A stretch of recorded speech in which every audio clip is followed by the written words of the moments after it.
You know what we did today, Will? What's that? We brought back the most requested guest in the history of the show. Yeah.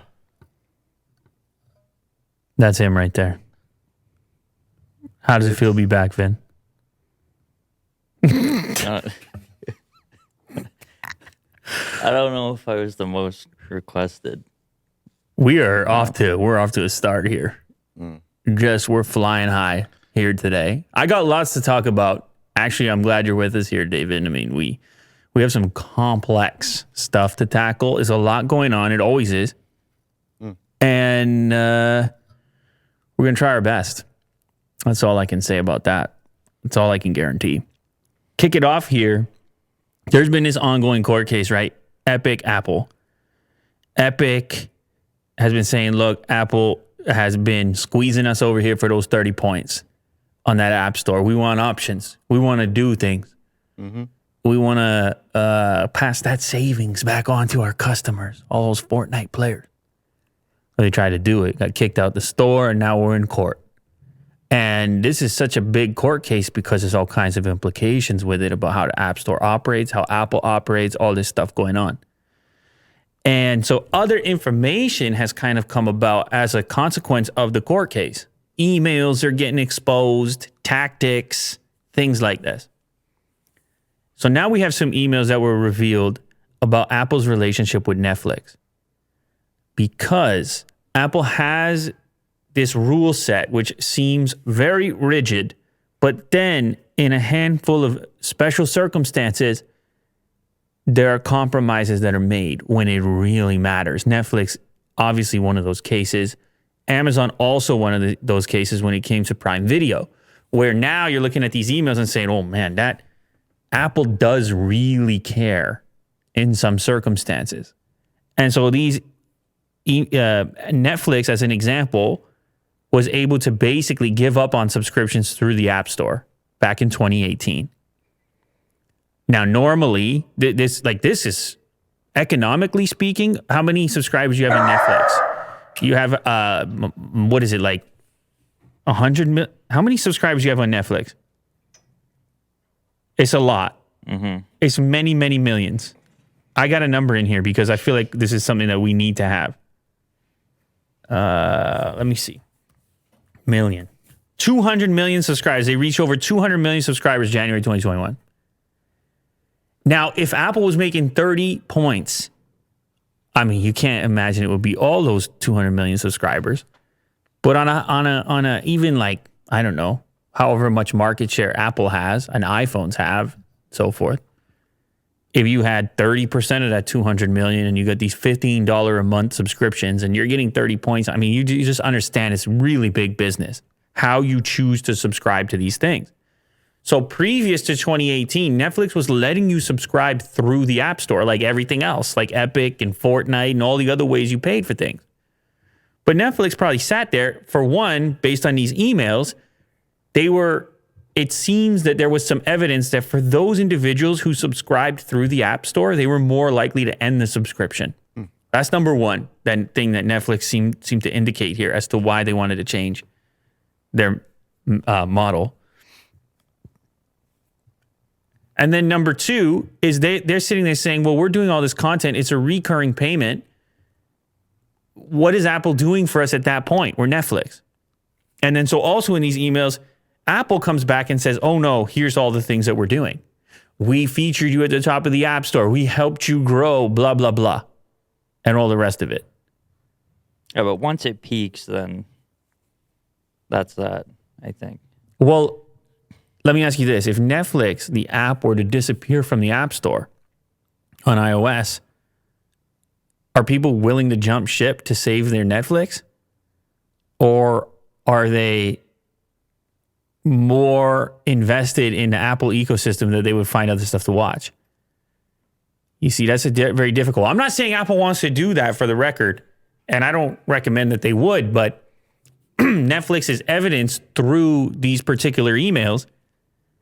Netflix is evidence that Apple has at least discussed alternative relationships with very big companies that they see as important. So lower than 30. Not at all. Netflix got rid of subscriptions through the App Store. Apple gets nothing from Netflix. See, now Netflix, if you go on Netflix app and you go to subscribe, it will take you to their website and you'll put your credit card in directly. Now, it's not all that different from what Epic was trying to do, because Epic took a game like Fortnite and they were saying, okay, buy your skins and whatnot in-game from us directly. Instead of processing that payment through Apple's App Store and therefore 30% of each one of your purchases going directly to them. That's the whole dispute. And both Amazon Prime Video and Netflix seem to be examples of alternative means of doing business within the App Store without necessarily including Apple in the same way. Now, they are unique cases. And Apple would say, you know, those are video sites. This is a video game. We have different rules around these type of things. So apparently, Apple didn't want to let Netflix go from the App Store, and so they floated a number of ideas. They did a whole presentation about the editorial section of the App Store, calling out that Netflix was featured more than any other partner. And they say that that the App Store itself boosted downloads of that app by 6 to 7%. So they're saying, okay, maybe we take 30 points, but look how many extra subscribers because of how we treated you in the App Store, elevated you. Now, look, this is it's one particular example. It's a unique case. It's not exactly like the Epic case, but all this stuff is going to come out. All this stuff is coming out. Look at this. That's the email. What we could do. Continue coordinated featuring across iOS and Apple TV. In other words, we'll continue to promote your app. Provide featuring performance data, impressions, story engagement, conversion rate, installs. Coordinated A/B testing on iOS, so extra features within the app. Give them the power to determine which shows we're willing to feature for them. How about an Apple TV bundle featuring Netflix? And how about video partner programming benefits like the ability to upsell non-IAP customers taking 0% commission? That's subscriptions through the App Store. Well, when you have Apple pitching you, I think it's, you know. It's obvious they want something from you. Like you have something to offer. You have some leverage. Yeah, but I think it also can, you know, you pause, you think maybe there's something else we could be doing on our own. But right, the fact that they want this so badly. Yeah, there's something there. But anyway, Epic's going to use this information as an opportunity to showcase how it isn't always the same and how there have been some special relationships that have existed and how Apple could easily cut something similar for them. I mean, that's what the pitch would be. Oh, but you're saying they're going to use this in court. It already is being used in court. It's in court right now. That's why these documents are being uncovered. Oh. Yeah. So we'll see. We'll see how it breaks down. But Apple, they have all their own defenses. Apple's taking all kinds of credit for the growth of Fortnite. Apple's saying, okay, cool. They're saying, where was Fortnite before it was on iOS? Before it was in our App Store? Well, what were your numbers looking like? And what were they looking like after? Mm-hmm. Stop acting like we didn't do anything for you. I think it's more than just the numbers, though, too. It's the types of companies. Maybe. You mean the fact that Epic is a software company, not a content company? Maybe partially. I think what it maybe represents too. Yeah, I mean, Netflix is such a fit. Well, and here's the other thing. In 2018, Apple wasn't making content. They weren't directly in competition. They have Apple TV Plus now. They're doing their own premium programming. So things could change going into the future, even within that relationship. The content marketplace since 2018 has become so much more competitive. I'm watching the HBO Plus and the Disney Plus, and actually, my guys were saying, "Oh, we want to watch this new show. We saw the trailer, and they believe it was called Foundation." I said, "Where do we watch it?" You know what they said? Apple TV Plus. I said, "Stop it! Get out of here." That's the other one, because I don't need, that's the one subscription. I know I just ordered the new Apple TV that they announced the 4K one, and I know it comes with like a free TV Plus thing. And I'm sure you remember this preview. It's a science fiction thing, big budget. It's supposed to premiere in 2021. It's not out yet. But like this could be, I don't know. Obviously you got to wait and see it, but it could be one of those headline type shows. Mm-hmm. Oh, kind of Star Wars-ish type of empire situation, sci-fi. We got to wait and see. You're saying late 2021, so yeah, things could change even amongst Apple's relationships with content companies or streaming companies now that they're streaming themselves. But anyway, that's definitely some interesting dialogue. It ain't often that Apple's pitching you, as Vince says. Mm-hmm. Usually, everybody comes. You know what Apple does? They stick their hand out like this, and you got to kiss it. They put the ring on. You know what I'm saying? You bend down a little bit. That's usually the case. I mean, am I wrong, though? Play ball. Am I wrong?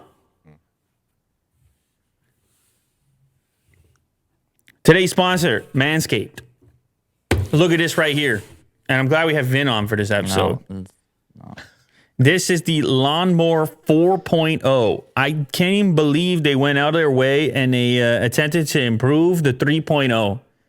Because the 3.0 it already had, it was water resistant. You could use it in a shower. It already had the light, LED light.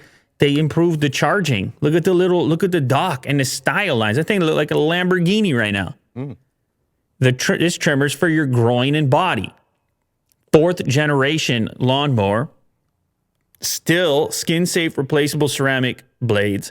Adjustable guard sizes. More control over your own personal style on the body grooming. Sizes 1 to 4. 7,000 RPM motor. Waterproof. Wireless charging system. A 600 milliamp lithium-ion rechargeable battery. And an LED spotlight. 4,000K. How about they give you the color temp on the LED spotlight? And a travel lock. So they've upgraded. Maybe I'll just do a quick peek at this one right here. Since I have it. I haven't used it. I mean, it just arrived. But yeah. Okay. It's got some more aggressive lines to it. It looks like a stealth bomber. In fact, is how I would describe it. Ooh. You hear that, ladies and gentlemen? Listen to that right there. That could be you. Time to get cleaned up, you understand? It's a touch-sensitive button as well. Very interesting. Okay, listen to this. This is your pubic service announcement. Cool. And the news you've all been waiting for. The Manscaped engineering team has confirmed that they have successfully created the Lawnmower 4.0 trimmer, which is now available for purchase in the USA and Canada. Cool. See that, Willie do? Join over 2 million men worldwide who trust Manscaped. You can get 20% off right now and free worldwide shipping by going to manscaped.com/Lou. Actually, I'm one of the first people in the world to try this, so I got to take this home and give it a run and see what we're working with. Because it just went live on the show. It just went live just before we started filming this. Yeah, the site. The product just went live. You can order it now. You can order it right now. So wireless charging is a big one. That's a big improvement. Anyway, manscaped.com/Lou. You get 20% off and free worldwide shipping. Once again, that's manscaped.com/Lou. Unlock your confidence and always use the right tools for the job with Manscaped. Manscaped.com/Lou, 20% off free shipping, or click the link down in the description. All right, let's talk about Apple's AirTags and the stalking situation, or the anti-stalking features that exist. Apple obviously knew this was going to be an issue. We talked about it. I thought maybe even their consideration around this stuff may have been the reason the thing kept getting delayed as they worked on whatever their Find My software and things like this. They put this in where if somebody were to... Okay, so first off, we talked about it in the context of what if somebody steals your thing? If somebody steals your thing, you don't want them getting notified that they have an unknown AirTag near them because you want to track where it went. Mm-hmm. On the flip side, what if some nefarious individual wants to track the whereabouts of another individual and they plant this on them? Okay, another problem. And so Apple had to decide, what does this timeline look like? How much time should an AirTag be away from you and following someone else before that someone else is notified on their phone that that unknown AirTag is near them? In other words, they're being tracked. Mm-hmm. And what they appear to have landed on is 3 days. The number is 3 days. Now, Willie, dude, I don't need to tell you that 3 days of somebody tracking your whereabouts, they know everything about you in 3 days. They just shoved that in the sea. I'm not telling anybody to do it. They dropped this little guy in between the cushion on your car. They got your whole life, man, in 3 days. Yeah. 5 minutes early. You don't even need 3 days. Yeah, no. Willie Dude goes everywhere he needs to go in 5 minutes. Yep. No, I mean, more or less. But for everyone's going to be different. So the Washington Post, by the way, isn't that owned by Jeff Bezos? Vin loves that stuff. Look at him. He woke up for that one. He almost took his winter jacket off for that one. Owned by Jeff Bezos. We just put that as full disclosure. One of the reporters decided to be willingly tracked by another reporter working there and said, okay, let's see what you find out and let's see what kind of notifications I get if I have your AirTag. So one reporter registers the AirTag to himself, herself, and then plants it on the other one.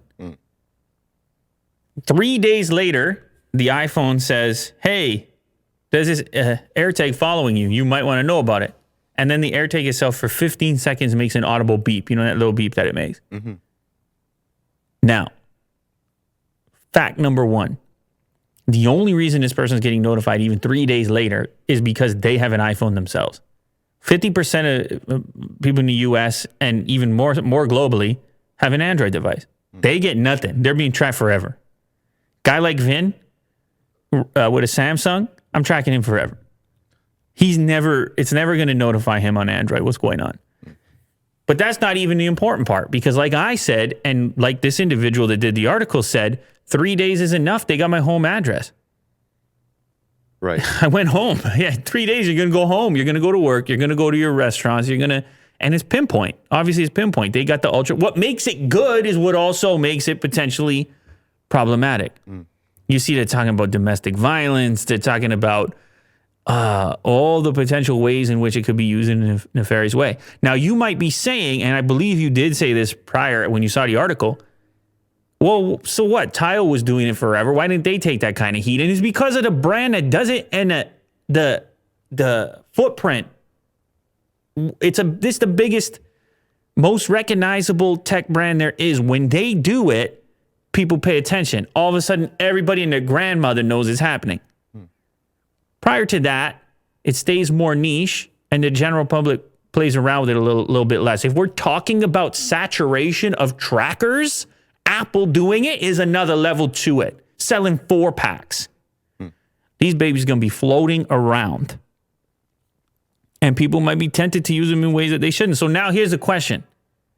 They selected 3 days. Now, the reason they select 3 days, because they said they wanted to balance the risk factor of possibly being stalked or tracked, along with the potential that people will be annoyed by the fact that if they're borrowing each other's things, they're being treated like some sort of they're being threatened or scared that something's really off, when in reality, they're just borrowing their friend's thing that happens to have an AirTag with it. Right. So what is the right amount of time? What is the right balance? Apple's a smart company. They went with 3 days. They're trying to balance the annoyance of getting notifications that are not accurate with notifications that you're really going to want to know if you have this unknown AirTag been following you for 3 days. What's the right amount of time? Yeah, that's a tough one. I guess if you're being stalked, you would want to know like immediately. But you understand, they got to balance both sides. Yeah. They got to pull the balancing act in order to put the product out. Mm-hmm. The other thing is, it's not like these are so savvy in the sense they don't need any type of special connection. They're on. As long as iPhones are around, which they are, no matter where you go, about 1 billion, these are That's Batman status. These babies are working. Yeah. Yeah, I don't know. It's tough. It's a tough situation. You're going to stick to 3 days. You like it. No, I think it should be less. Less. 1 day. I'm thinking like maybe like an hour or something. You get a prompt whether or not like getting tracked or something. So if this You accept it or not. if there's an AirTag that does not belong to you and you have an iPhone and it's been traveling with you, or I should say your iPhone, beside your iPhone or near you for 1 hour, you want a notification. Yeah. I guess so. Because the overall negative of being stalked is like way worse for 3 days. Rather have it for an hour. Well, now that Will says It can't be instant, right? Because like, well, I guess it could too. The only thing, like, what's It could be what's distance. Couldn't it be distance, proximity based? Once it's a certain distance away from the original iPhone, period, it's going to notify any other iPhone. well, that's annoying. Yeah. It's a tough decision to make, but Apple had to make it, and they may have to change it. They may get some pressure. How many stories are you going to need to see come out? And look, I'm not saying it's unfortunate that we can't have the technology and everybody behave themselves, because it's cool technology, right?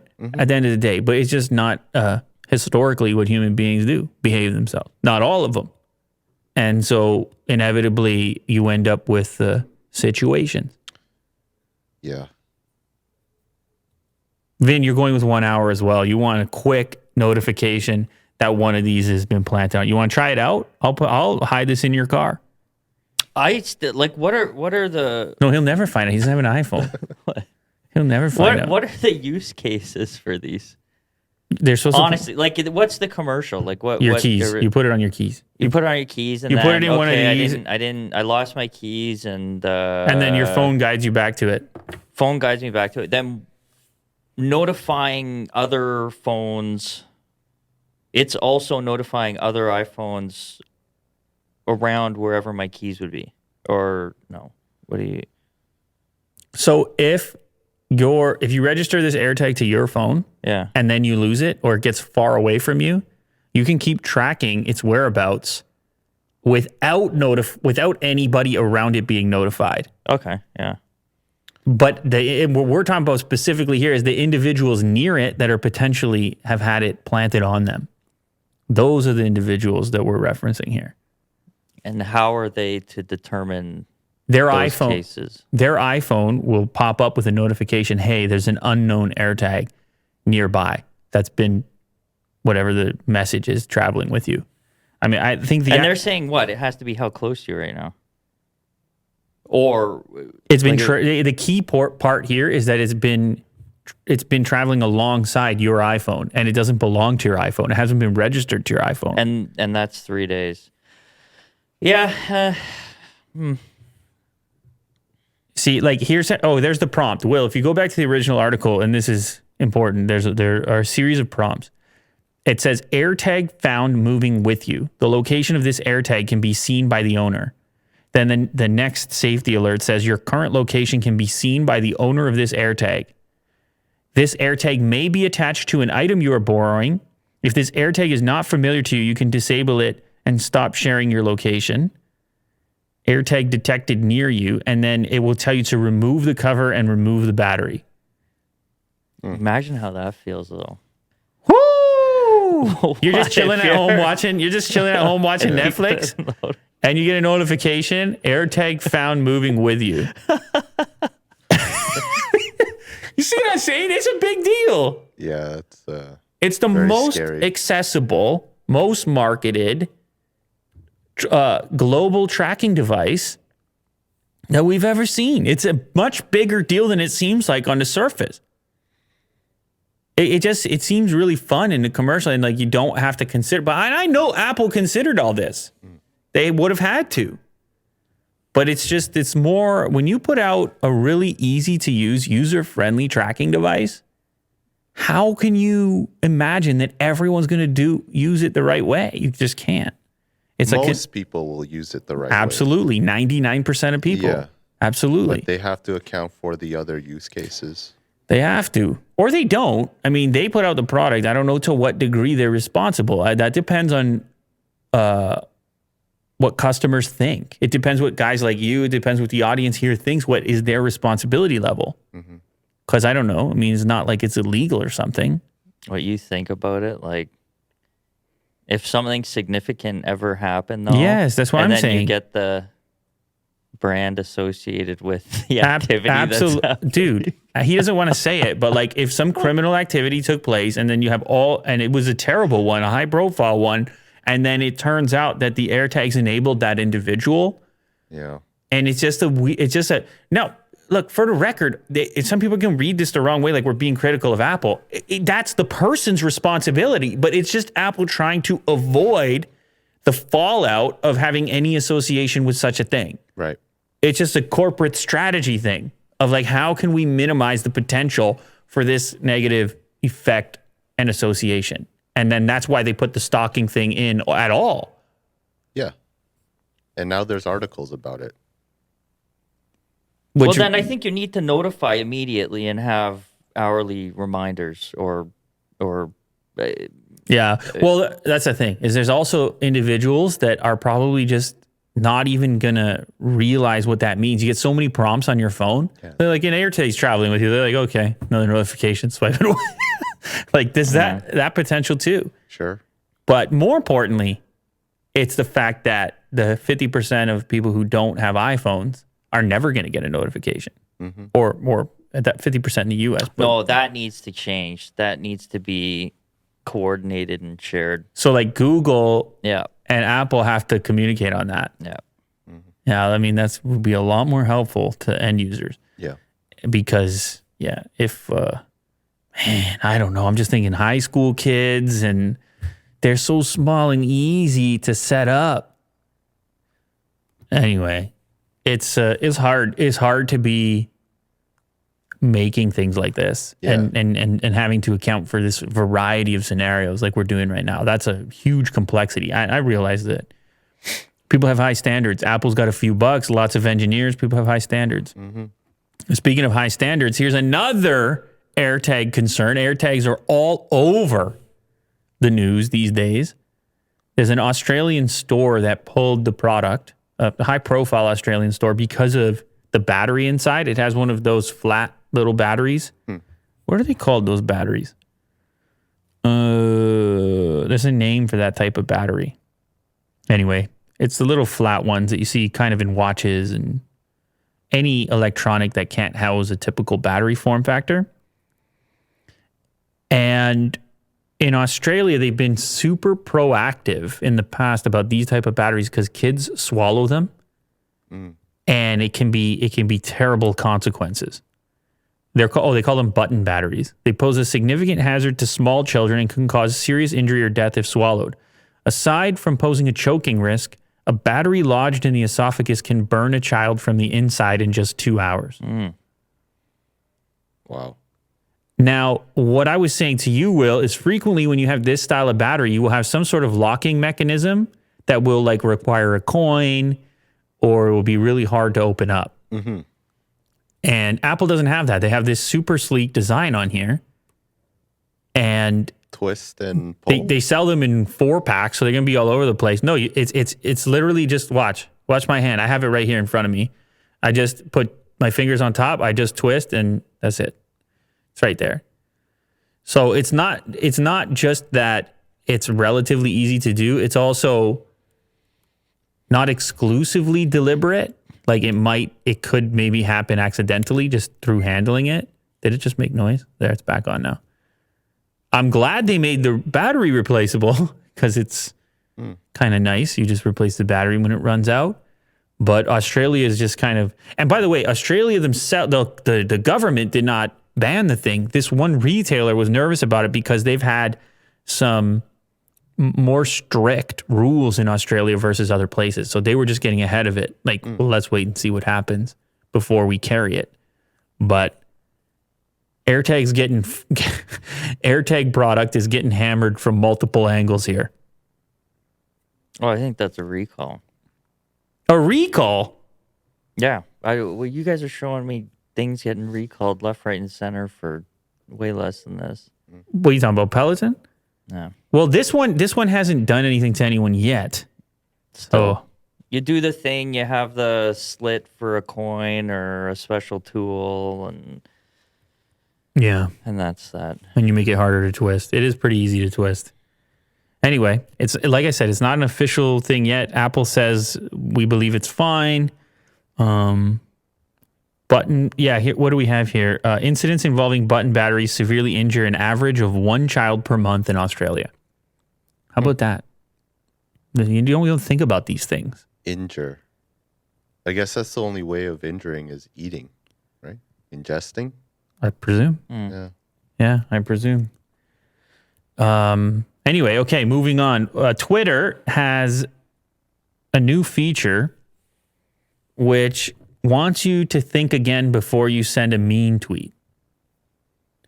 So the way this works is the algorithm or whatever sophisticated software running there is going to attempt to analyze your tweet as you click send in order to determine if it is mean.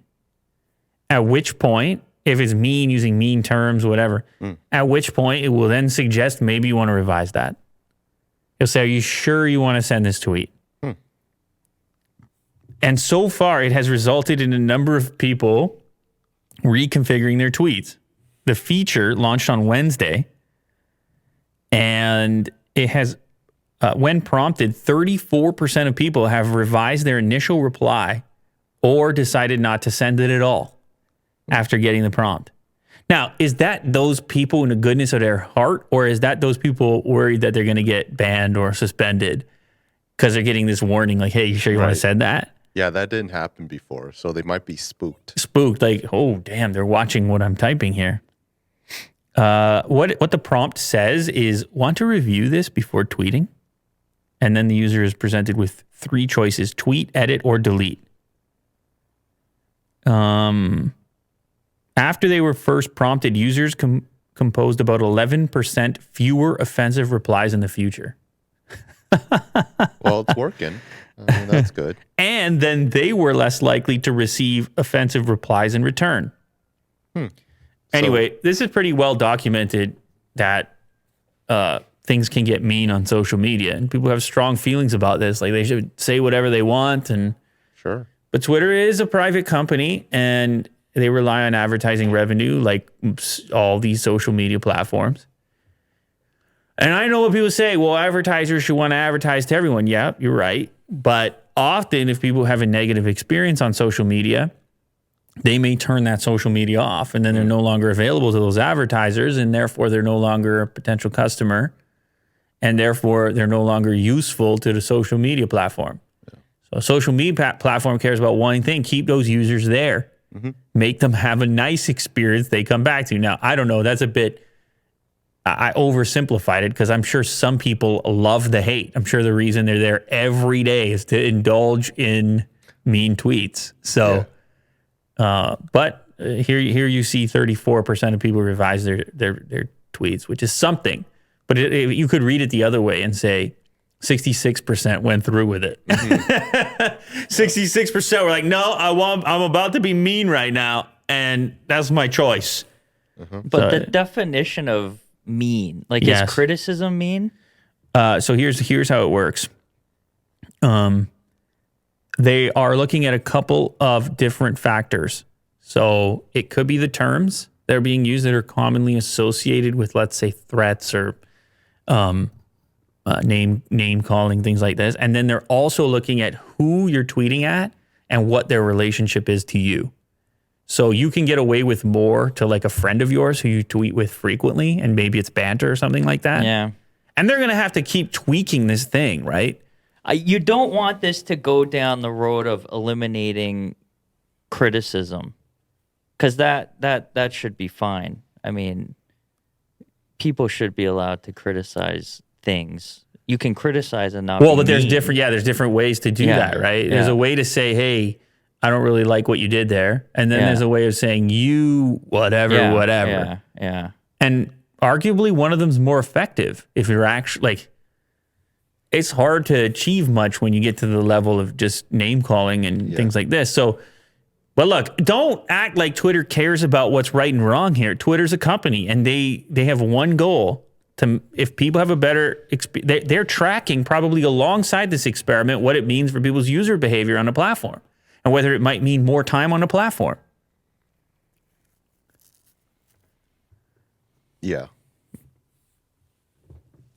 Vin feels like he wants to say something. No, because I'm seeing they have AOC here as high-profile Twitter user. Go ahead. Regularly called on the company to do something about harassment. Coincidentally, she's been receiving a lot of criticism as of late. Well, criticism, but that was around, I think what they're referencing there was around when they were inside the Capitol building. Yeah.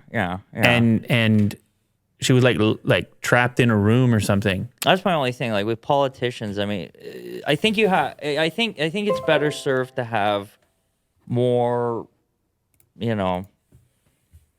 smaller. Well, it's not users talking about this than like people with 12 million followers. But here's the thing: it's not letting people send tweets. Yeah, as long as they give them the option. It's a suggestion. To do so. That's it. To carry forward with a tweet. 66% of people that got the suggestion ignored it. It's a prompt. It's a prompt. That's all it is. Yeah. So it is not to the extent. But you're right. I mean, any type of manipulation around the discourse of people, who gets to control that? It depends on the way you perceive Twitter. Yeah. And a lot of people want to, like, I came out here and said it's a private company. I can view it through the lens of a private company. And I can say, here's why you would make decision X, Y, Z. But then a lot of other people, they want to classify it as some sort of utility. They want to classify it as some sort of, that it has in some way replaced the exchange of ideas in real life, that it is the new discourse. And therefore, that it's a right. Like, this conversation happens. There's two sides to it, the way you perceive it. But it's traded on a stock market. Like, you can go communicate elsewhere. That's real. So, yeah. But it is definitely an important place. And certainly moves like this have to be attempted in a sort of soft way, suggestive way, which is what they've done here, in the form of a little prompt instead of denying the reply altogether. Mm-hmm. But it is fun. It is a funny thought to try to imagine what your classifications would look like for, that's a mean word, or that's a mean tweet or whatever. It's going to get to the point people are going to be putting up or posting their, what they've drafted, and then the response, and then why for this group is it that way? Another group that way, who's doing? Yeah, and then what happens if you eliminate people's ability to vent? What do they do with that energy? Where does it go? Yeah. Well, I mean, that's the thing. Internally, it's up to us to think twice before doing anything.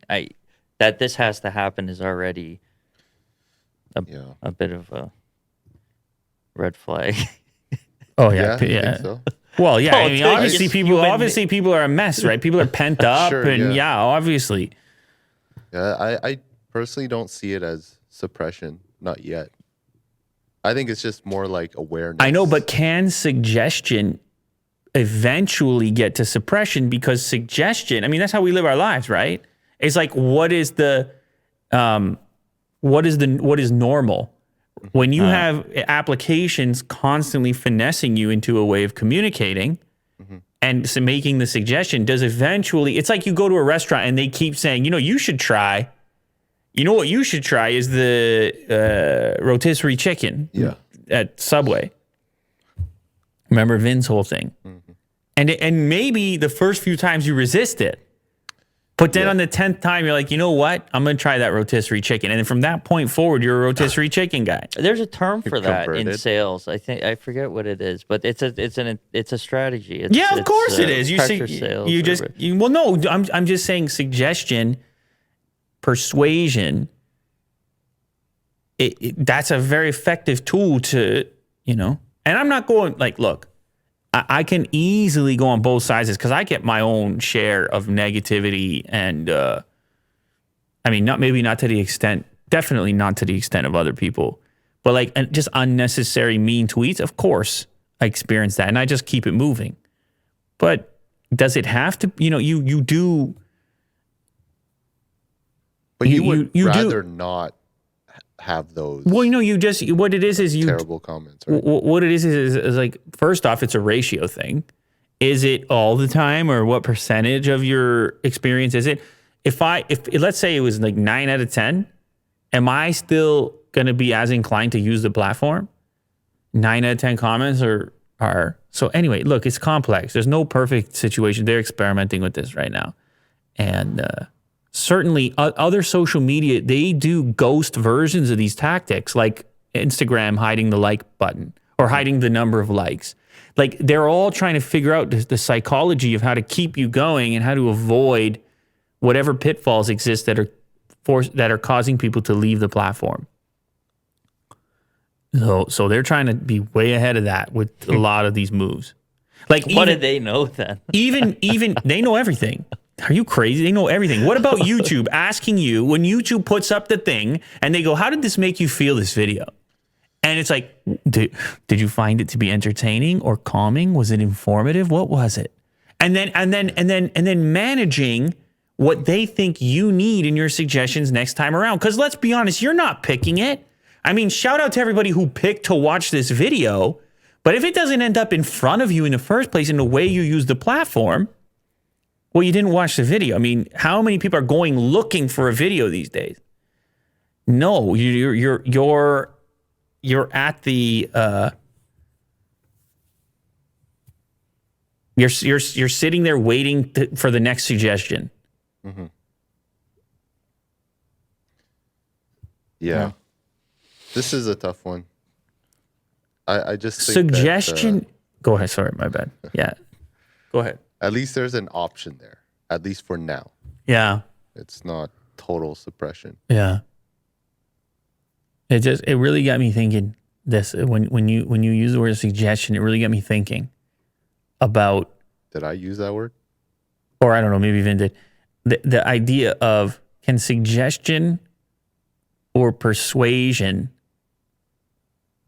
Well, it's the same. Wow.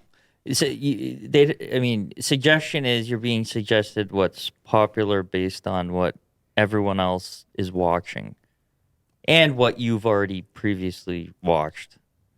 No, and what the algorithm thinks you need right now, exclusively you, based on your set of experiences, where you shop, how you eat. I mean, when it comes to Google, is everything. Twitter probably doesn't have that type of data set, like that pool of information, but you can see where it goes. Like eventually the prediction can become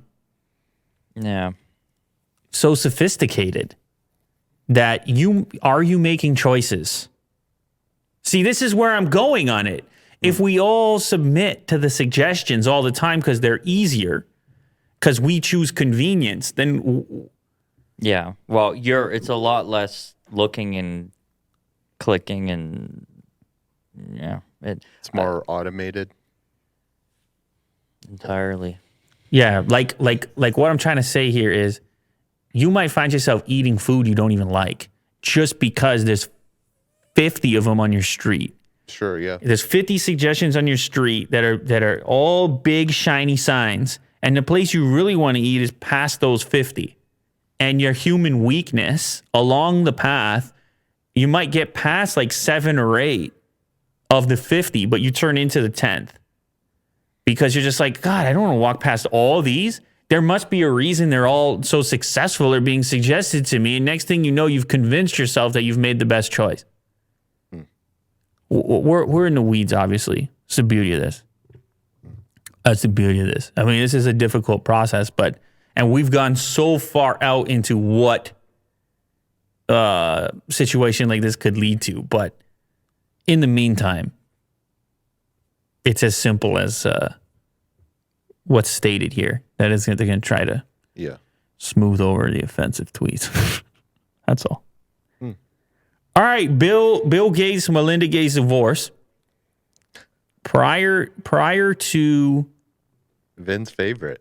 prior to the divorce taking place. Yeah, this is Vin's favorite topic on Earth right now. On TMZ too. Yeah, this is Vin's website. Wow, look at, I just realized TMZ has they their, kill it. hang on a second. They have their phone number in the banner. Scroll up, Will. They got a one tips. They got they got a hotline. Of course. Just imagine they're answering phones all day. Like, what do you got? What do you got? Damn, we should have a phone number, Will. What's wrong with us? Who knows what people need to tell us? Anyway, there was this conversation. I think the last time we talked about it, we said there's no prenup in their relationship. And I already knew there's some weird, or not weird, but just unusual marriage rules in Washington State because it was covered with the Bezos divorce as well. They have a unique relative to the rest of the United States. Is it like prenup? No, I believe it's more prenups. This is not financial advice, but it was something. It was prenups were more difficult there. Oh, okay. Or more difficult, or just tougher to enforce, or maybe not present. Somebody from Seattle or Washington State's gonna. Anyway, so there was no prenup, but then people were like, well, how do you divide? Bill Gates got like 140 billion. Well, there's got to be something going on here. They got the foundation together. Like, what? How are you going to do this? And so now you get these reports that around $2 billion in stock moved from Bill to Melinda on the day of the divorce. Funny enough, the stock that moved over was Canadian National Railway. Imagine that Bill Gates owned 1.53 billion in Canadian National Railway shares. That's a ton of shares. It's 14 million shares of Canadian National Railway, similar to Vin's holdings. And 2.9 million shares of AutoNation Inc. And so that added another 310 billion. That's how you get to your 1.8 billion, or as the headline suggests, it says 1.8 billion, around 2 billion, close to 2 billion. And that was on the day of the divorce. So like, did they got together, or their lawyers did, they knew the thing was going to happen. They were getting things ready to go. And they knew that there was going to be some sort of exchange of assets. You're going to have to, they have multiple houses, even in the absence, like she said, she's not seeking spousal support, which means like ongoing support, which is one thing, but you still have all the assets to figure out. And as I mentioned when we first talked about it, the foundation alone is like a $40 billion thing. Yeah, they have businesses together. It's out of control. It's a huge thing to untangle. And but anyway, there is going to be some wealth moving around. And the other story I have here, Melinda Gates reportedly rented a private island. Whoa, how about that? How about that Fox Business? Man, the autoplay. How about that Fox Business track? Dun, dun, dun, dun, dun, dun. Like, they give NFL a run for its money on the sports. You know what I mean? Like, their business report is as exciting. It's so exciting. Yeah, exactly. Dun, dun, dun, dun, dun. Ugh. All right. So for anyone who thinks that these type of relationships, that there's anything relating to a normal person feels like they can relate to I know what she's going through, or I know what he's going through. It's like, no, you don't. All right, you don't, because reportedly Melinda decided to rent a private island in order to avoid media after the divorce at a rate of $132,000 per night. And actually, speaking of exciting music tracks, this island has a promo video, which is way more intense than I expected. Okay. It's embedded down there. I don't know. You can play a little bit of it without the sound. Really, the intense part is the music, though. This is called Calvini Island in Grenada. And this is their 2019 promo video for why you should rent the whole thing by yourself. Because I think there's only one person in the video. I mean, it looks like a nice place. I'd probably rent it too. Anyway, apparently she rented this to avoid the media glare in this remote place. What's the media after? Well, the media's cooling off, you know? That's us. Why did you get divorced? And then it's over. Then, when you have billions of dollars, you don't have to do that. You don't even need to, you don't have to be there for any questioning. You get to go to Grenada, you understand? And you get to go hang out with the iguanas. I mean, I think it's a big story, but I don't know if the media is lining up to get her comment. Oh, they wouldn't. TMZ got the 1-800 number. If they could get, you don't think they're trying to get in touch with these people right now? I think this thing's going to get messy, but hey, this is like... Yeah. How is it going to get messy, you think? He just says, oh. He's not going to explain, Will. He's just going to say, oh. I believe it. Yeah. Yeah, it's not the last time we're going to hear the Fox Business intro music. No. I don't know. There was some other report. I think TMZ went a little bit more speculator on this particular topic around renting the island, saying that the children were siding with the mother and they were at the island too. So I don't look. It's alleged. I don't know what's going on, but yeah, this is not. When we talk about these situations, I know it's tempting to look at the personal side of it, like who did what happened. But in reality, it's almost like it's more like a business merger or dissolving a business. Yeah. It's more about the assets and how to than it is necessarily about the. I mean, the personal side is part of it, but it is incredibly a wild process to try to figure out how to move those type of finances around and continue the businesses that you have ongoing. So you just hang out on private island for a while.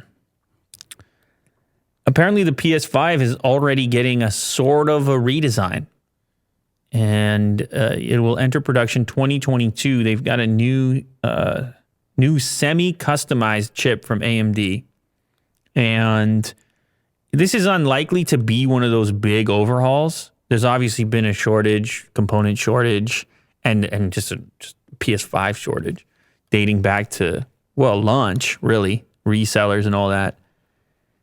And historically, as we're aware, they would be selling these things at a loss or break even. I think it's at a loss right now, early on, in order to get the software out there, get into people's living rooms, and then over time, figure out a way to make it for less. Yeah. Right, as you would see with the follow-up generations and they models. Make a lot of money for the accessories that they sell. Accessories in the meantime. Yeah. Yeah, so they got to get their foot in the door, but then after the product had been successful, they can go in there and start to cut costs because, I mean, these things last, what are they supposed to, what is the life cycle? 5 years. And as we've seen with PS4, and they went and made a Pro version eventually, but they have the slim models, and they find ways to do it. So apparently they're already in the process of doing so, attempting to get around this chip shortage as well. Work with AMD directly, figure something out. Nike has put out the Fly Ease shoe. And this is something we've talked about on the show. This is the shoe. A guy like Vin would love this sneaker. Maybe not the colorway on this particular one, but you just be done with shoelaces. Have you seen this already? No. Okay, so you got to give Vin. I think there's gonna be a GIF in the article that I sent. And is there a GIF? Maybe not actually. There is. You got to scroll down quite a ways. I'll get to this portion of the story after, but go first of all, just show Vin this. There you go. You see how you put it on? Oh, that's perfect. Yeah. I mean, is it? Oh, yeah. I told you you're going to like it. I mean, it's out of control. It's a full, comfy running shoe. There's no bending over. How tight is that fit, though? I don't know. I mean, we're waiting to try it out. I'm trying to get my hands on these over here. But that's not what the story's about. Here's what the story's about. Nike is touting the Fly Ease as an accessibility shoe. Oh. Because a lot of people, and this is not something that would cross your mind because you have no trouble putting your shoes on. No, I know. But I'm not bending down then. So this, when certain communities figured out that Nike was doing this, they got really excited, like, oh my God, this is going to make my life so much better. And I know you're saying it's going to make my life so much better. Yeah. Which means it's a cool design if everybody can say such a thing. But in reality, the actual improvement to your life, percentage-based, is less than somebody who's currently spending, and this is not a lie, 10 minutes putting their shoes on. Yeah. 10 minutes putting their shoes on. So what happened was Nike puts out the shoe, and guys like you, Vin. Oh, we're taking them all. Guys like you, Vin, who call themselves hype beasts, like yourself. I know that's the way you describe yourself most days. Bought them all up. Oh, man. And they're selling them for more money. Oh, wow. They bought them all up. And you know what? That's on Nike then. You know what? Do something about that, Nike. Oh, they got Vin on their side on this one. No, put more out. Why? They're artificially inflating the price due to lack of supply. Put more out. Put way more out. Even put them out for half cost for someone who can prove they have a certain disability or You hear that, Nike? That's a good. You hear that, Nike? Put them out. That's a good strategy. Vin said, "Put them out." Yeah, I'm sure they want to put them out, but obviously there's a supply chain. They're trying to figure out, okay, what's the actual demand? They're like, did they know it would take off as much as it did? Are they ramping up production? I presume that's what they're doing. But see, the problem is more to do with supply chain management. And like you said, do you have a structured system that has some sort of preference for people who could really use it the most? Everybody wants to wear a cool sneaker. Imagine for a second you have a disability, Vin, and you travel to high school or something, and you got to wear some shoe that's not Nike. Like, you could have this. Yeah. That's a game changer for you. You get to wear the Nikes and have the coolest shoes around and be the earliest to get it. And everybody's jealous of your shoes. It's a big opportunity. So, but anyway, according to this article, it hasn't really worked out that way. My goodness. Yeah. According to this article, these shoes are on StockX. Yeah. Over 1,600 pairs have already been sold on StockX. Can we get a price on StockX? Oh, they're up to $540. Yeah, that's yeah. They're $500 Canadian. Oh, $500 Canadian. So that's a little less. Oh, that's not the one we want, though, is it? No, that's not it. No, there it is. Go down. There it is. $450. Yeah, $450 Canadian. But now you got to go and check if they have the sizes and let's see what the size availability looks like. And by the way, the original price, 120 Canadian. Good price. Yeah, it doesn't matter which size you are. Like my size, 11.5, $500. 471. Actually, I see a couple pairs, 493. The cheapest pair my size is 471. So you can understand why people would be upset. It's a very specific situation where Nike has made something that people really want, but it has this accessibility angle, and those that need it the most can't get it, or they got to pay, well, in this case, instead of 120, close to 500 if we're doing Canadian. So like 4X the value to get their hands on a pair. More Fly Ease, please. So anyway, I'm with you, Vin. I say get it together. If you got get all the, but I guess COVID's probably not helping. It probably hasn't helped with the supply chain either in the meantime. But everybody's going to want to get their hands on it. This is going to be such a popular shoe regardless. And Nike's got to figure it out. Some people could really use this thing. This is the closest thing I've seen to the future of shoes. You see how the whole sole goes up? It's a two-piece with the elastic band keeps it together. I mean, what kind of engineering is incredible? Engineering is incredible. If you accidentally touch it and then it goes back to that form, like the normal shoe form. Like a mouse trap? Well, then you have to... It chops your foot off? No, then you have to bend down to do that and put it in, and defeats the purpose. But. Well, you have that big latch on the back where you put your other foot. That's how you do it, right? You step on that yellow portion. Yeah. See, that's the key, is that you step here, bang, and it stays in the entry position. It's got to stay there well. It does. The only thing I can see is the elastic band losing its pull over time. Whatever that material is of the elastic band that keeps things connected. But I'm going to order up a pair. We'll get to the bottom. Vin, you'll come on the show. You can try them. What's your size, Vin? In Nike, do you know? 10.5. 10.5? Do you want me to pull the trigger on that? Are you confident? Do you have Nike? Do you own Nikes right now? Hey. Also, what color do you want? I have...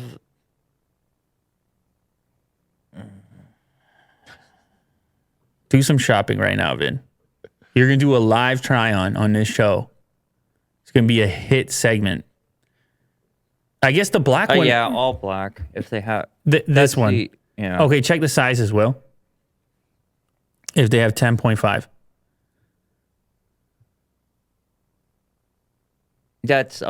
You're not doing that. I'm not. Yeah, I am. No. Yeah. Yeah, you're going to try these on. We're going to get to the bottom of it. And then after you try them, we'll send them to somebody who actually needs them. Deal? If they're okay that they've been worn. You're just going to try them on. That's all. Yeah. All right. All right, then. It's solved. We got to the bottom of it. Hot new segment. Fly Ease, taking the world by storm. Here we have a new Ferrari hitting the streets. 812. And Vin, say the word next to 812 there. What's the model name? The 812 what? Competizione. Whoa! Italy in the house. Will, did you know that Vin spent 10 years in Italy? 3 months. No. 3 months, I believe. Maybe 2. It was cut short. He went to Italy to learn Italian. Oh, yeah? Specifically? Yeah. Find myself. Sounds about right.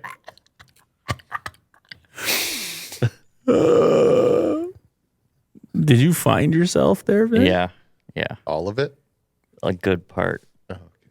Wow. Where were you hiding? The middle, on the east, Adriatic. Yeah. You get a suntan over there? It was spring. Okay. Anyway, this car comes from Italy, hence the name. Very powerful vehicle. You probably never get your hands on it. That's the fun part. They boosted the horsepower from the regular 812 Superfast up to 818 horsepower, that's what you would need around here to just get around A to B, grocery shopping, right, Will? 818 horsepower? For sure. Yeah. Why is there only one picture? No, there's more. You just got to scroll. Scroll down? Yeah, get your scroll going. You get a bunch of pictures down there. So here's the cool part about this car. Here's why you can't get it. Listen to this. The cars are, and this is in quotes, dedicated to a very exclusive group of collectors and enthusiasts of the most noble of Ferrari traditions. You see? That's how you buy it. You know, talking about exclusivity. That's their official line on who gets a chance to buy it. And they're going to still charge those people plenty of dollars, but you got to prove to Ferrari you're of the most noble Ferrari tradition. That's like bloodline generations. My father was a noble Ferrari customer, and my grandfather was a noble customer.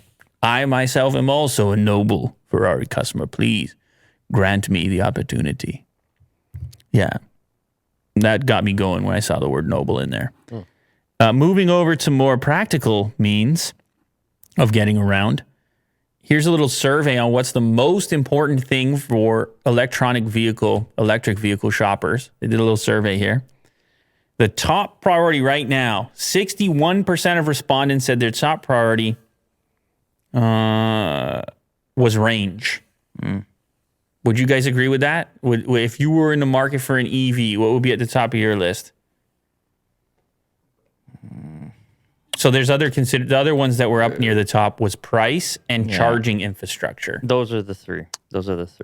I mean, price, and then the other two I'd permanently be freaking out about. But did you just put price before? What's your number one priority?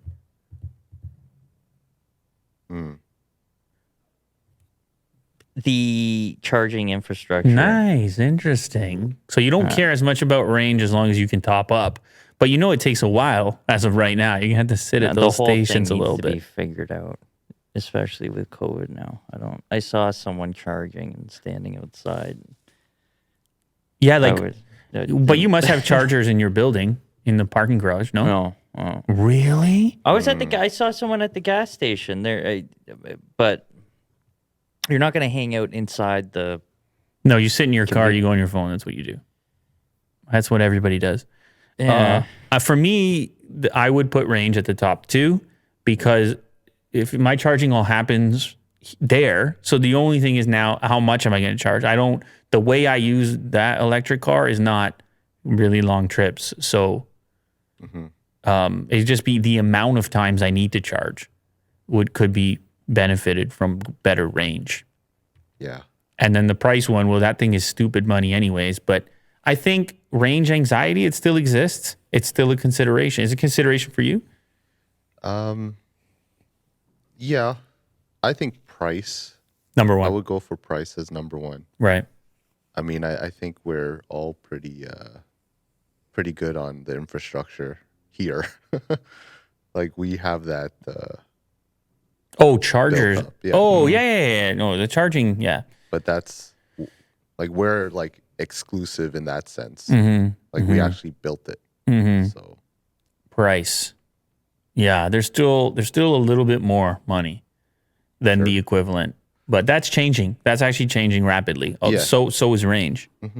So Tinder is going to roll out their new 48-hour in-app events called Vibes. What's that?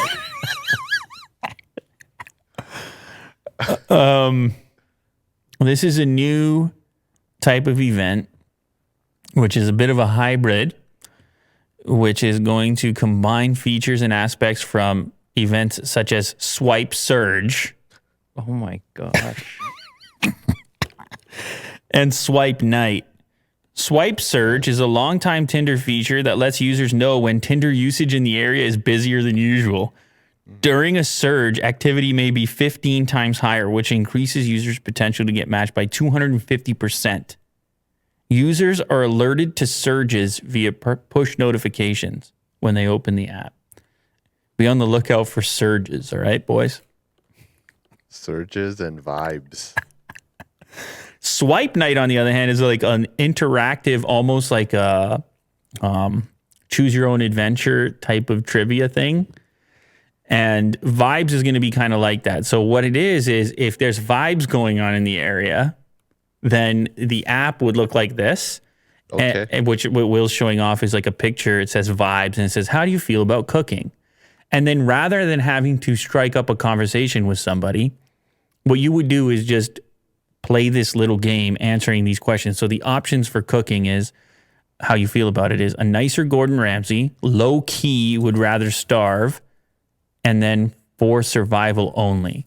And you would select one of these and you would do a few of these and then you would share your vibes. It's like a questionnaire. A survey of who you are and what makes you But are you getting special. matched with people answering the same? Exactly. And then you see their vibes and they see your vibes. And then you talk about each other's vibes. The questions are terrible. You only saw one question. You only saw one question. Maybe that's just not your vibes right there. Are there more? Anyway, so the idea here is that they want to push more people to have video chats. And people are like nervous to just jump on a video chat and not seeing anything about a person. So this is meant to be a starter of like, isn't it fun? We're playing a little game. We're doing a little survey. It's nice to know you're Gordon. You're like Gordon Ramsay. Yeah, like a little icebreaker. I like I really like your vibes. I'm about to have a swipe surge because of your. Man, I guess that good on them. They have to make it interesting somehow. And if it's like the kookier, the better. Yeah. You know, back in my day, Will, all you had to do is hop on ICQ. Remember we told you about that before? And you know what you would write? ASL? Do you know what you write? What does that mean? Age, sex, location? Oh my goodness gracious. That escalated quickly. No, I was going to say ASL. all you had to do is write, hey. That's it. HEY. Well, that one works too. That's all you had to do. Yeah. And then you were off to the races. But now you got to have a swipe surge and show your vibes. There you go. The future. Here's how Mark Wahlberg gained 20 pounds in 3 weeks. Because I know yesterday we were talking about, was it yesterday? Yeah, yesterday. Yes. Yesterday we were talking about obesity. And Will Smith. And how, Vin, do you know what the number one leading cause of obesity is?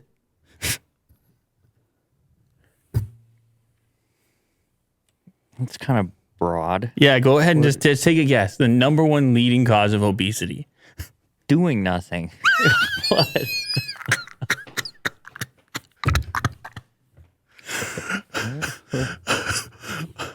Eating too much and moving too little. Okay, there you go.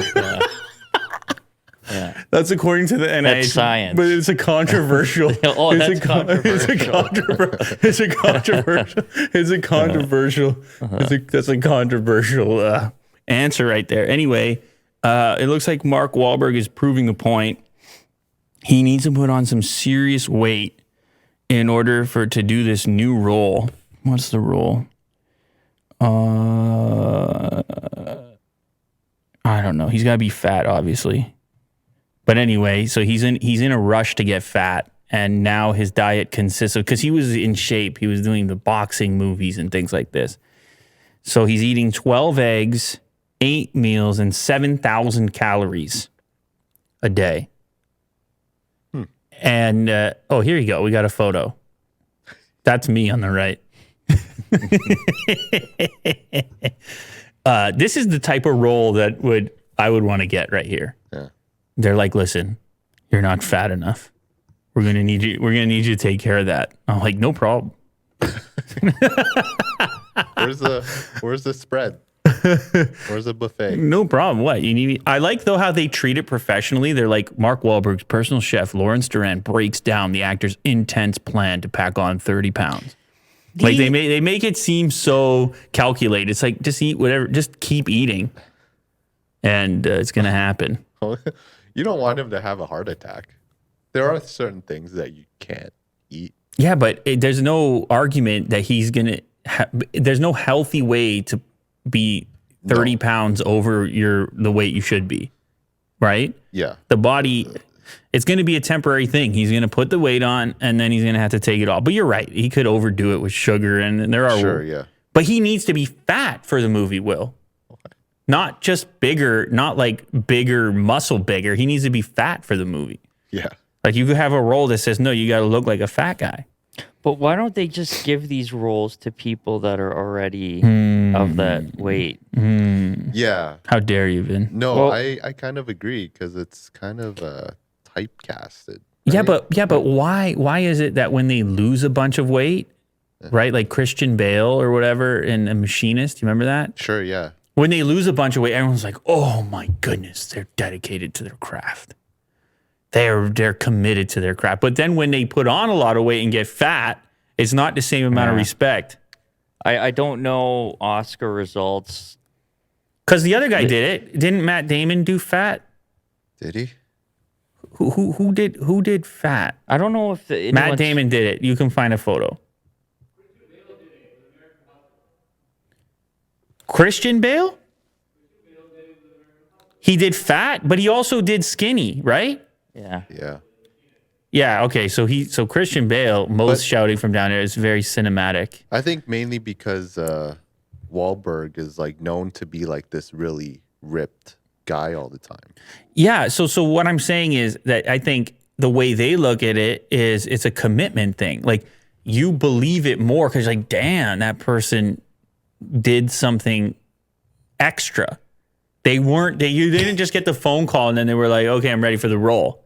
They had to prepare for it. Like you'll often see when a person's going to play a superhero, you'll see their workout regimen so that they don't walk around as ripped as they are once they're in the movie. Yeah. Like even if Wahlberg got the call for the movie, he may want to tighten things up.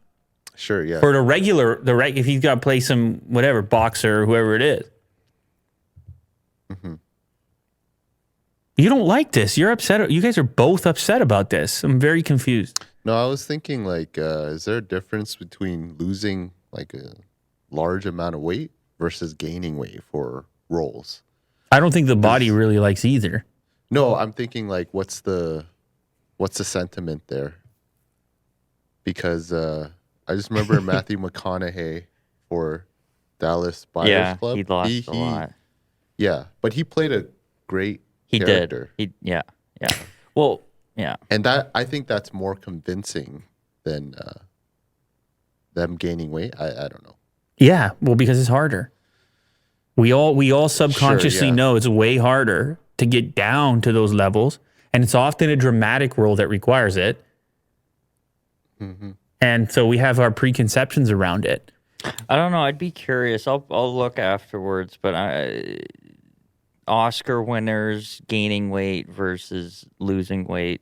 I don't know that that's going to be an easy thing to find. Oh, I'll find it. Oscar winners gaining weight versus losing weight. Oh, yeah. Never been searched before. Anyway, here's what the diet consists of. He wakes up, his day starts at 3 a.m. This is his first breakfast. It's 4 eggs. He calls it pre-breakfast. Then he does his workout. And then after the workout, which is 5 to 6 o'clock in the morning, it's 8 eggs, 6 strips of bacon, a cup of rice, 2 tablespoons of olive oil, and a protein shake.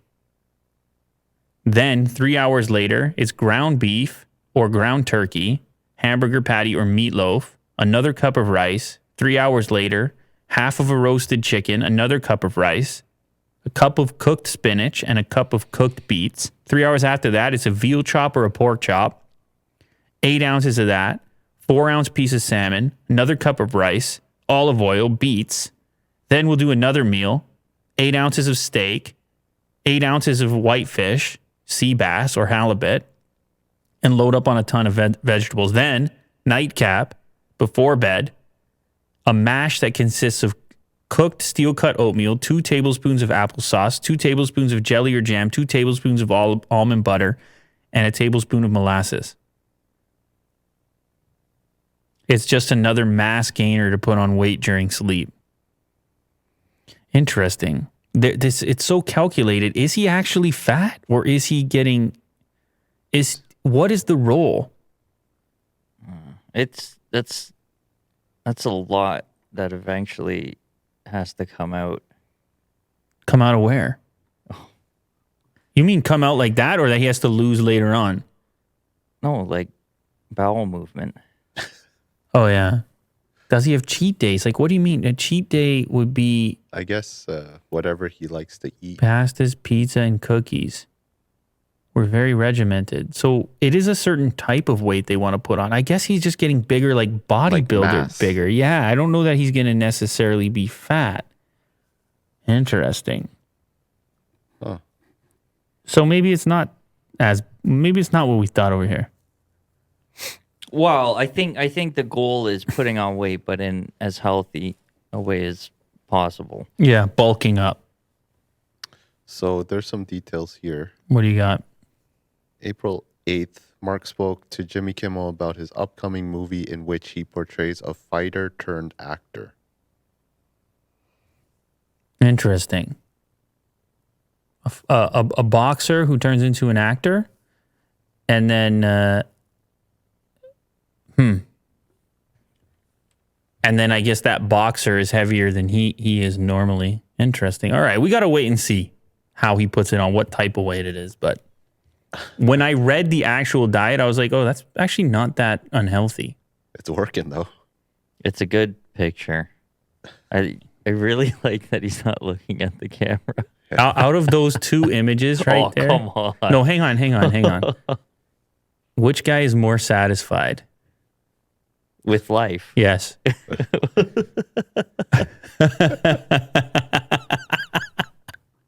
I mean, the left, he's in pain. He hasn't eaten weeks. On the right, everything's going well. He's rubbing his tummy. Yeah. Check this out. Satellite images of a stockpile of unfinished Ford trucks. They're piling up because of that chip shortage. And you can see it from space now. Those are trucks. Whoa. And this is a raceway, a speedway, I guess. And they're using it to park these things for the time being. All these automakers are waiting for chips. And these trucks are basically ready to go. And if you go scroll down a little bit further, you can see as how they've been piling up. So on the left is before the shortage. They weren't using that space at all. And then you can see some trucks in the next image, or some more. And then the final image, they've run out of space completely. It's jam-packed with trucks over there. Now, there is there's a video clip somebody posted, and there's also more images on ground level of what this looks like, this pileup of trucks at the Kentucky Speedway. But it's always weird to see these cars ready to go and just sitting around with nowhere to go. So obviously they want to get this sorted out sooner than later, because these are all, I mean, cars have a model year on them. You kind of want to sell those. Wow. Brand new. Yeah. So here's this guy just driving by. He's like, you need a new truck? Check this out. I believe they're F-250s, all different types of specifications. And just as far as the eye can see. Now, here's another highway clip. I don't know that you've ever seen anything like this before. Click over to it. Now scroll down there, Will, and just play the clip right there so Vin can see this. You ever seen this before?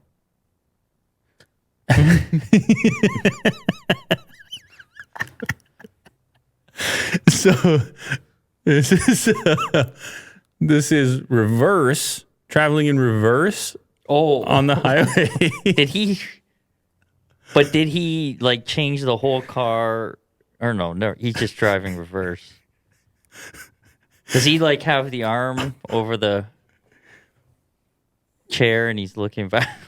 He just likes... Why is this? Get out of here.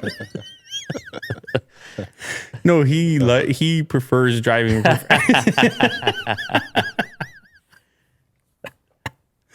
Okay, he prefers it. For the I'm lying. So his power steering busted midway, and he couldn't drive the car forward, I guess. And so he looked around and thought his best chance was going to be he could drive it in reverse, supposedly. So he saw the exit and was just, people were reporting it, but he was just trying to get to the exit. That's how he was doing it, Ben. Yeah. But it created this really amazing video clip that makes you feel very strange to see the car traveling in the wrong direction, or in reverse, in the right direction, but in reverse down the highway. He says the power steering locked up on his vehicle while he was driving on the highway. When he noticed, he slammed on his brakes. It made him spin out. He hit the concrete barrier. No cars hit him. He was rolling backwards, but his steering wheel was working in reverse. Oh. So he kept going, hoping to make it to the exit. Here's the quote. I see the exit sign and I was like, you know what? I can probably make it to the exit. Time just slowed down. I felt like I was in the Matrix. He said to himself, I can do this. So it was momental. It was just carrying on from the impact backwards. yeah. Wow. Well, I don't know about you guys, but clip right there reminds me of the Matrix as well.